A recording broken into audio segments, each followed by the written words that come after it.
నమస్కారం అండి, నా పేరు రవి. నేను జర్మనీలో బెర్లిన్ సిటీలో ఉంటాను. సో ఈస్టర్ హాలిడేస్కి చెక్ రిపబ్లిక్ వచ్చాను. సో నేను జాబ్ రిజైన్ చేయడానికి ఆల్మోస్ట్ 5 రీజన్స్ ఉన్నాయి. సో ఒక్కొక్క రీజన్ గురించి మాట్లాడదాము. ఫస్ట్ రీజన్, నాకు ఒక లంగ్స్ డిసీజ్ వచ్చింది. ఆ తర్వాత సెకండ్ వన్ ఏమో నాకు కొంచెం హియరింగ్ ఇష్యూస్ వచ్చాయి.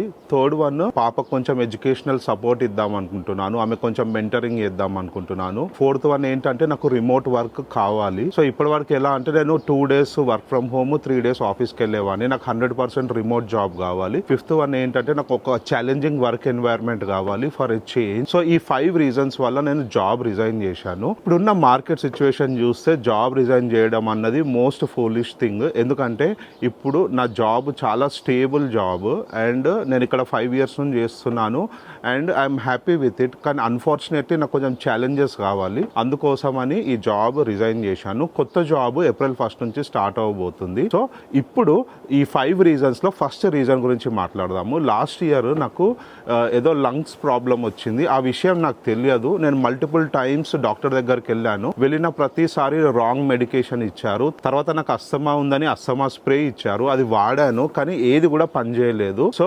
ఫైనల్లీ ఇక మీకు తెలుసు జర్మనీలో హెల్త్ కేర్ సిస్టమ్ బాగుంటుంది కానీ ప్రతి దానికి అపాయింట్మెంట్ కావాలి, చాలా టైం పడుతుంది అపాయింట్మెంట్ దొరకడానికి. సో నా హెల్త్ చెడిపోవడం వల్ల ఇక ఇండియా వెళ్ళి ట్రీట్మెంట్ చేయించుకోవడమే బెటర్ అని ఇండియా వెళ్ళాను. ఇండియాలో టెస్ట్లో తెలిసింది ఏంటంటే నాకు ఒక లంగ్స్ డిసీజ్ ఉందని. సో దానికి కావాల్సిన మెడికేషన్ వాడాను, చాలా మట్టుకు రిలీఫ్ వచ్చింది. ఇంకో 3 months ఆ మెడికేషన్ వాడాలి. సో ఈ లంగ్స్ డిసీజ్ ఉన్నప్పుడు ఏమయ్యేదంటే ఆఫీస్లో మీటింగ్స్లో మాట్లాడడం చాలా ఇబ్బంది అయ్యేది. నేను మాట్లాడితే నాకు కాఫ్ వచ్చేది, చాలా మంది నన్ను చూసి భయపడి దూరం కూర్చునే వాళ్ళు. సో నాకు అప్పటి నుంచి ఏదైనా రిమోట్ వర్క్ ఉంటే బాగుండు అని అనిపించింది.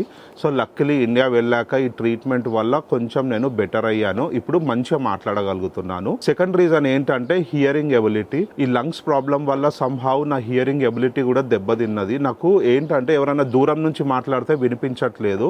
అండ్ సేమ్ థింగ్ ఆఫీస్లో మీటింగ్స్ రూమ్లో ఏదైనా డిస్కషన్ అవుతే నాకు వినబడట్లేదు. ఎవరైనా దగ్గర కూర్చొని నా ఫేస్ టు ఫేస్ మాట్లాడితేనే నాకు వినిపిస్తుంది. సో అక్కడ జర్మనీలో నాకు హియరింగ్ టెస్ట్ చేశారు, ఆ తర్వాత ఒక హియరింగ్ ఎయిడ్ ఇచ్చారు. సో ఇండియా వెళ్ళాక కూడా టెస్ట్ చేయించుకున్నాను, రిజల్ట్ సేమ్ వచ్చింది. సో డాక్టర్ హియరింగ్ ఎయిడ్ పెట్టుకోమని చెప్పాడు, కొంచెం మెడికేషన్స్ ఇచ్చాడు. సో ఈ లంగ్స్ ఇష్యూ వల్ల మెడికేషన్ వాడుతున్నా కదా, దానివల్ల హియరింగ్ కొంచెం ఇంప్రూవ్ అయింది. కాకపోతే 100% రికవర్ అయిందని మాత్రం చెప్పలేను, ఎందుకంటే ఎవరన్నా సైడ్ నుంచి మాట్లాడితే వినిపించదు, నా ఫేస్ టు ఫేస్ మాట్లాడితే వినిపిస్తుంది. అండ్ స్మాల్ రూమ్స్లో అయితే ప్రాబ్లం లేదు. సో ఇంట్లో నుంచి వర్క్ చేస్తే నాకు ఈ హియరింగ్ ఎయిడ్ పెట్టుకోవాల్సిన అవసరం లేదు. ఈ హియరింగ్ ఎయిడ్ పెట్టుకోవడం వల్ల చాలా న్యూసెన్స్, ప్రతి చిన్న సౌండ్ వినిపిస్తుంది అండ్ చాలా ఇరిటేషన్, హెడేక్ కూడా వస్తుంది నాకు. అందుకే రిమోట్ వర్క్ ఉంటే వర్క్ ఫ్రమ్ హోమ్ చేయొచ్చు, ఈ హియరింగ్ ఎయిడ్ వీలైనంత తక్కువ యూజ్ చేయొచ్చు అని జాబ్ చేంజ్ అవ్వాలి అని స్ట్రాంగ్గా డిసైడ్ అయ్యాను. థర్డ్ రీజన్ ఏంటంటే మా కూతురికి టీచింగ్ చేయడము. మా డాటర్ ప్రైమరీ స్కూల్ నుంచి సెకండరీ స్కూల్కి వచ్చింది. ఇక్కడ జర్మనీలో సెకండరీ స్కూల్స్ని గుమ్నాజియం అంటారు, అవి బెస్ట్ స్కూల్స్ అన్నట్టు. జర్మనీలో సెకండరీ స్కూల్స్ డిఫరెంట్ టైప్స్ ఉంటాయి. సో ఫస్ట్ వన్ ఏంటంటే గుమ్నాజియం. ఇది మనకు ప్రైమరీ స్కూల్లో మంచి గ్రేడ్స్ ఉంటేనే దీంట్లో అడ్మిషన్ వస్తుంది. అండ్ మిగతాయి గెజామ్ షూలా, రియాల్ షూలా అని డిఫరెంట్ ఉంటాయి. బేసిక్ డిఫరెన్స్ చెప్తాను. ఫర్ ఎగ్జాంపుల్ ఒక స్టూడెంట్ 7th class గుమ్నాజియంలో ఉన్నాడు అనుకోండి, తనకి సబ్జెక్ట్స్ చాలా టఫ్ ఉంటాయి అన్నట్టు.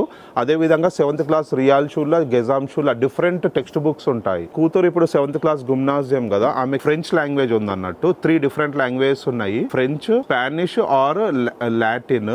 సో మేము ఫ్రెంచ్ తీసుకున్నాము, ఎందుకంటే ఫ్రెంచ్ 26+ కంట్రీస్లో మాట్లాడతారు అండ్ ఫ్యూచర్లో కూడా యూజ్ అవుతుంది. మేము యూరోప్లో ఉన్నాం కాబట్టి స్ట్రాంగ్ ఎకానమీ అని రీజన్తో ఫ్రెంచ్ తీసుకున్నాను. కానీ ఆమెకి ఎందుకో ఫ్రెంచ్ సరిగా ఎక్కట్లేదు, గ్రేడ్స్ సరిగా రావట్లేదు అన్నట్టు. సో ఫైనల్లీ నేను ఏం చేశానంటే ఇక్కడ నేనే ఫ్రెంచ్ నేర్చుకొని ఆమెకి టీచ్ చేయాలని డిసైడ్ చేశాను. So morning 4 o'clock లేస్తున్నాను. ఆల్మోస్ట్ నాది ఫ్రెంచ్ A1 లెవెల్ అయిపోవడానికి వచ్చింది. ఇది ఎందుకు చెప్తున్నానంటే చాలామంది యూరోప్ వచ్చి జర్మన్ నేర్చుకోవడానికే ఇబ్బంది పడుతుంటారు, కానీ పిల్లలు ఉంటే ఇలాంటి ఛాలెంజెస్ వస్తాయి. ఏంటంటే నేను ఆమెకు టీచ్ చేసే పొజిషన్లో ఉన్నాను. నేను మ్యాథమెటిక్స్, ఫ్రెంచ్ నేర్పిస్తాను, మా వైఫ్ వేరే సబ్జెక్ట్స్ నేర్పిస్తుంది. సో మా డాటర్ ఏం టాప్ స్టూడెంట్ కాదు, తన యావరేజ్ స్టూడెంట్. కాకపోతే తనకి సపోర్ట్ ఉండాలి, చదువుమని కొంచెం పుష్ చేయాలి, అయితేనే ఆమె చదువుతుంది అన్నట్టు. సో మాకు ఏంటంటే రిచ్ అయిపోవాలి అని కాదు, మా డాటర్కి ఒక బేసిక్ ఎడ్యుకేషన్ ఉండి మామూలు జాబ్ వచ్చినా సరే అది మా ఫోకస్. సో ఆమెకు మంచిగా చదివిపియాలని మా ప్రయత్నము. సో దీంట్లో నేను కొంచెం ఎక్కువ కష్టపడాల్సి వస్తుంది. మార్నింగ్ 4కి లేచి అటెండ్ అవ్వడం and at the same time French నేర్చుకోవడం అంటే జస్ట్ నేర్చుకోవడం కాదు, అది చదవాలి కూడా. సో కొంచెం హోంవర్క్ చేయడము, అన్ని వొకాబులరీ చాలా కష్టంగా అవుతుంది. జాబ్ చేయాలి, యూట్యూబ్ చేయాలి, మెంటల్లీ కొంచెం స్ట్రెస్ ఫీల్ అవుతున్నాను. 4th పాయింట్ ఏంటంటే రిమోట్ వర్క్. సో నేను నా ఫ్రెండ్ సర్కిల్ ఇక్కడ బెర్లిన్లో చూశాను, చాలా మందికి రిమోట్ వర్క్ ఆప్షన్ ఉంది. నాకు మాత్రమే వీక్లీ 3 days ఆఫీస్ వెళ్ళడము అండ్ వెళ్ళడం రావడం 2 hours వేస్ట్ అవుతుంది. సో నాకు ఏమనిపించేది అంటే నేను ఇన్ని ప్యారలల్ యాక్టివిటీస్ చేస్తున్నా కదా, వర్క్ ఫ్రమ్ హోమ్ ఆప్షన్ ఉంటే ఇంకా నా టైంని బెటర్ యూటిలైజ్ చేసుకోవచ్చు అని అనుకున్నాను. సో ఆ విధంగా 100% రిమోట్ ఆఫర్ చేసే జాబ్స్ సెర్చ్ చేశాను. లక్కీలీ ఒకటి వచ్చింది అండ్ దాంట్లో సెలెక్ట్ అయ్యాను. సో April 1st నుంచి కొత్త జాబ్ స్టార్ట్ అవ్వబోతుంది, అది రిమోట్ వర్క్ అన్నట్టు. ఇక 5th విషయానికి వస్తే ఛాలెంజెస్. ఇప్పుడు నేను ఉన్న జాబ్ చెప్పాను కదా 5 years నుంచి చేస్తున్నాను, ఐఎమ్ ఓకే విత్ ఇట్, బాగానే ఉంది లైఫ్, పోతే ఛాలెంజెస్ లేవు. ఇప్పుడు మీ అందరికీ తెలుసు, ఎవరైతే ఐటీ జాబ్ చేస్తున్నారో, మీరు SAP ఇంప్లిమెంటేషన్ ప్రాజెక్ట్ అనుకోండి, స్టార్టింగ్లో చాలా వర్క్ ఉంటుంది. ప్రాజెక్ట్ గో లైవ్ అయ్యాక సపోర్ట్ స్టేజ్లో వర్క్ చాలా తగ్గిపోతుంటుంది. సో నాకేంటంటే నేను ఒక కంఫర్ట్ జోన్లో ఉన్నాను. ఇప్పుడు నేను 2007 నుంచి ఐటీ జాబ్ చేస్తున్నాను. ఇప్పుడు ఏమనుకున్నానంటే సరే, ఇప్పుడు నాకు సిటిజన్షిప్ మొన్న December 2025 వచ్చింది కదా, ఇప్పుడు నేను రిస్క్ తీసుకొని ఇంకొంచెం ఛాలెంజింగ్ వర్క్ తీసుకోవాలి. లేకపోతే సిటిజన్షిప్ వచ్చి యూజ్ ఏంటి, ఇన్ని రోజులు ఆగిందే దానికోసమే. ఎందుకంటే మనకు సిటిజన్షిప్ కానీ PR కానీ లేదనుకోండి, జాబ్ పోతే మళ్ళీ డిపోర్ట్ అవుతామన్న భయం ఉంటుంది. సో నాకేంటంటే ఈ సిటిజన్షిప్ వచ్చేదాకా ఆగుదాము, మంచి ఆపర్చునిటీ కోసం వెయిట్ చేద్దాం అనుకున్నాను. ఇప్పుడున్న సినారియోలో ఈ వార్ ఇవన్నీ చూస్తే జాబ్ మారడం అవసరం అని అనిపిస్తుంది. కానీ ఏదో ఒక టైం రిస్క్ అయితే తీసుకోవాలి. ఇప్పుడు ఇక సిటిజన్షిప్ వచ్చి కూడా జాబ్ మారకుండా ఈ భయపడకుండా ఉంటే అసలు యూజ్ ఏం లేదని అనిపిస్తుంది. సో నాకేంటంటే నాకున్న స్కిల్కి ఇంకొంచెం ఛాలెంజింగ్ వర్క్ ఉంటే బాగుంటుందని రియలైజ్ అయ్యాను అండ్ ఆ డైరెక్షన్లో నేను మూవ్ అవుదాం అనుకుంటున్నాను. సో ఇవన్నీ 5 ఫ్యాక్టర్స్ నా జాబ్ మారడానికి కాంట్రిబ్యూట్ చేశాయి.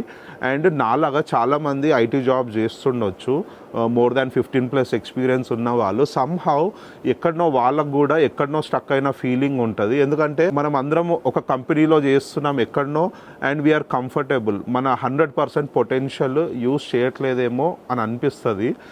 So in case if you feel మీకు ఇంకా ఎక్కువ ఛాలెంజెస్ కావాలి అంటే just go for a change. లేదు మాకు హౌస్ లోన్స్ ఉన్నాయి, EMIs ఉన్నాయి, we don't want to take risk అంటే ప్రస్తుతం ఉన్న జాబ్ మార్కెట్లో రిస్క్ తీసుకోకండి. ఇది 100% మీ ఇండివిజువల్ డిసిషన్. కానీ నేను మాత్రం ఒక డిఫరెంట్ డైరెక్షన్లో వెళ్ళాలని డిసైడ్ అయ్యాను. ఎక్కువ పని ఉంటే లైఫ్ కొంచెం థ్రిల్ వస్తుంది అన్నట్టు అండ్ మనకు టైం ఎలా గడిచిపోతుందో తెలియదు. సో నేను కొంచెం ఛాలెంజింగ్ వర్క్ కావాలి, ఇంకొంచెం ఎక్స్ప్లోర్ చేయాలి, నా ఎబిలిటీస్ ఏంటి నేను తెలుసుకోవాలి అని డిసైడ్ చేసి ఈ డిసిషన్ తీసుకున్నాను. అండ్ ఇక కొత్త జాబ్ స్టార్ట్ చేయబోతున్నాను, కొత్త ఛాలెంజెస్, వీలైనంత మట్టుకు బెటర్ వీడియోస్ చేద్దాం అనుకుంటున్నాను. అండ్ త్వరలో నా జర్మన్ ఛానల్ వీడియోస్ కూడా స్టార్ట్ చేయబోతున్నాను. సో ఈ వీడియో మీకు నచ్చింది అనుకుంటున్నాను. యూరోప్లో ఎవరైనా స్టూడెంట్స్ మీకు ఏమైనా సజెషన్స్ కావాలనుకుంటే నాకు ఇన్స్టాగ్రామ్లో మెసేజ్ చేయండి, నేను మీకు హెల్ప్ చేస్తాను. ఎలాంటి డబ్బులు ఎలాంటిది కూడా నేను మీ నుంచి ఎక్స్పెక్ట్ చేయట్లేదు. నేను వీలైనంత మట్టుకు ఫ్రీగా నా నాలెడ్జ్ షేర్ చేసుకుందాం అనుకుంటున్నాను. ఎందుకంటే ఏం లేకుండా యూరోప్ వచ్చాము, ఎంతో కొంత అచీవ్ చేశాము. మన తెలుగు వాళ్ళకి కానీ ఎవరికైనా సరే ఎంతో కొంత హెల్ప్ చేద్దామని నా ఉద్దేశము, అంతకుమించి ఏం లేదు. సో ఈ వీడియో మీకు నచ్చింది అనుకుంటున్నాను. Thanks for watching.